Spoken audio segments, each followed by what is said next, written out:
भावांनो, निस्वार्थ प्रेम आहे ना काय असतं ना, मी आज तुम्हाला दाखवतो. सकाळचे बघा 5:30 वाजले ते.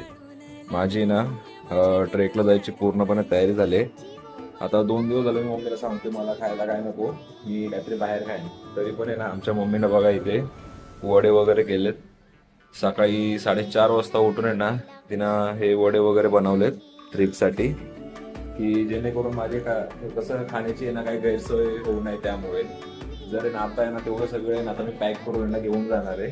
हा, जर आहे ना तुमच्याकडे पण कोणी असं असेल, तुमच्याकडे पण तुमची मम्मी जर आहे ना तुम्ही ट्रेकला जाताना वगैरे ना तुम्हाला असं ना टिफिन वगैरे देत असाल ना, तर खरंच तुम्ही नशीबवान आहे. ठीक आहे, बाहेरच्या हॉटेलपेक्षा आहे ना कधी पण घरचं आणि ना मम्मीच्या हातचं कधी पण खाल्लेलं कधी पण चांगलं. लोक आहे ना मेसवर राहणारी तरसतात घरच्यांच्या हातचं जेवण खायला. आपल्याला भेटतंय तर आपण नखरे नाही करायचे. चला.